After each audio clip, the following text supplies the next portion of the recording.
Chers compatriotes, l'année passée à cette période, j'étais venu vous adresser les merveilles pour l'année 2010. J'avais alors pris l'engagement en tant que chairman d'International Congolese Rights de continuer à œuvrer dans la lutte pour la chute d'Hippolyte Kanambe, alias Joseph Kabila. À cette période de l'année passée, nous étions tous comme nation endeuillée par la mort des milliers de nos compatriotes dans les provinces orientales où l'armée du Seigneur Kony, les chefs de la rébellion ougandaise, venait de commettre des crimes contre l'humanité. Notre territoire venait d'être occupé par les rebelles venus du Soudan. Les Boroboro, comme on les appelle, étaient entrés sur notre territoire au vu aussi d'Hippolyte Kanambe, alias Joseph Kabila. L'Angola et la Zambie ont par après emboîté les pas au Boroboro en ravisant une partie de notre territoire, à Kaemba et à Kasumbalesa, et se livrent depuis à l'exploitation de nos ressources naturelles. Dans l'entretemps, le petit Rwanda s'est imposé avec son armée de violeurs dans l'exploitation et exportation du coton, pour laquelle d'ailleurs ce pays est devenu le premier producteur exportateur du coton au monde, bien que ces minéraux ne se retrouvent nulle part au Rwanda. Hippolyte Kanambe, alias Joseph Kabila, c'est lui qui a volé la victoire de Jean-Pierre Bemba, est devenu businessman. Il est actionnaire de toutes les entreprises publiques qui s'emploient à privatiser. Les élections qu'il a promis d'organiser sont hypothétiques, car la Commission électorale nationale indépendante n'a toujours pas constitué à 10 mois de l'organisation de ces élections. Hippolyte Kanambe, alias Joseph Kabila, trouve de l'argent pour organiser des fêtes pompières des cinquantenaires, mais il n'a pas l'argent pour payer nos militaires, nos policiers, nos docteurs, nos infirmiers, nos enseignants, nos professeurs, nos fonctionnaires de l'État, nos ouvriers et cadres des entreprises publiques. Hippolyte Kanambe, alias Joseph Kabila, est devenu le Dieu qui détient la vie et la mort de chacun de nous, Congolais et Congolaises. À une année, il a fait couler le sang des biens de nos compatriotes et, je cite par ici, le général Bouzamabe, grand combattant et compatriote militaire de qualité que le Congo marquera à l'éternité.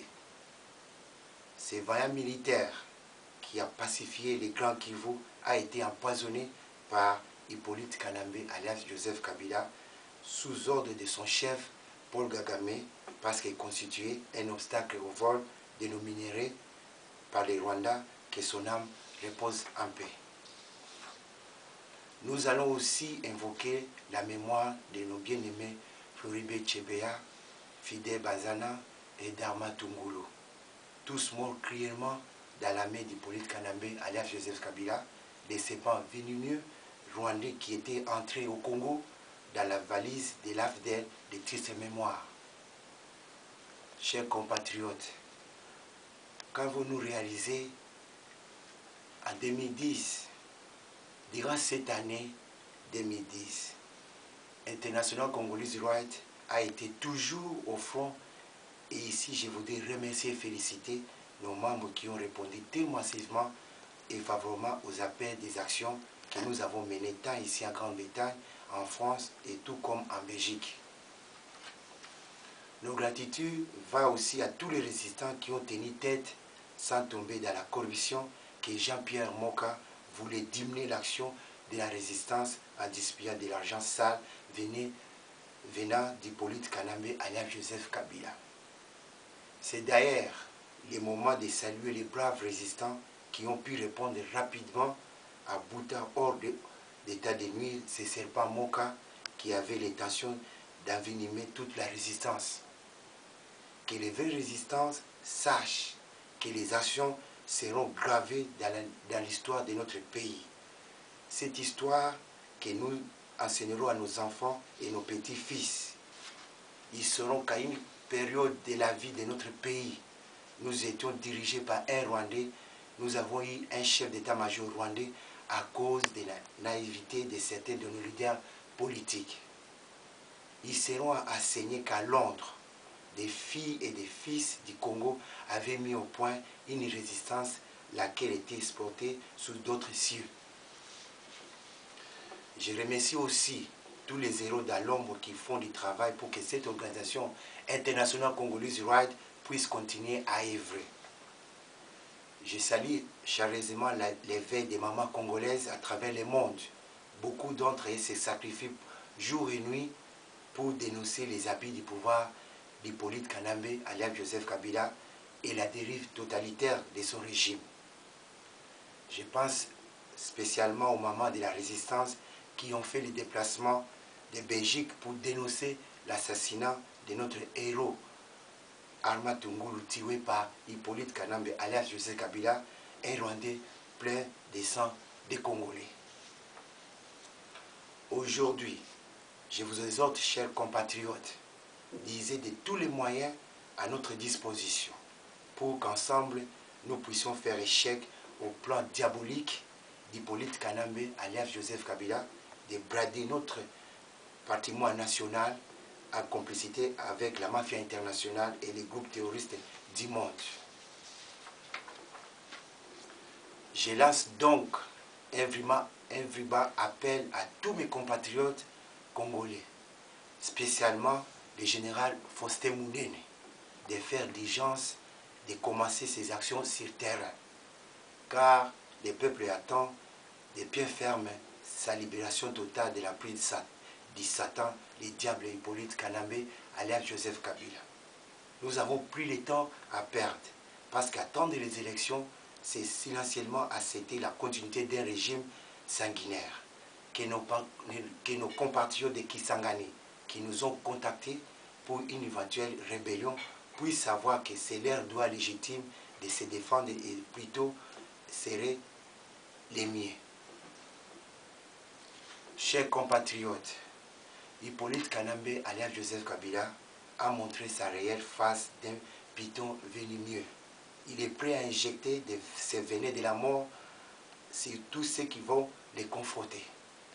C'est donc notre tâche, en tant que fils et filles de ces géants pays, de nous mobiliser pour mettre au terme à cette aventure qui a trop duré, laissant de Floribert Chebeya, de Fidel Bazana, d'Arma Tungulu et de général Bouza Mabe et de tous nos compatriotes crient pour une justice, et nous devons travailler ensemble à cette fin. Chers compatriotes, l'année 2011 est l'année de l'espoir et le début d'une vraie paix dans notre pays. Nous devons tous nous dire assez les viols de nos femmes et sœurs dans l'Est, assez avec l'évasion rwandaise sur notre territoire, assez avec le bradage de nos ressources naturelles, assez avec les tueries d'Hippolyte Kanambe, alias Joseph Kabila, assez avec les arrestations arbitraires. Selon nous, les coups de marchons vers la victoire finale.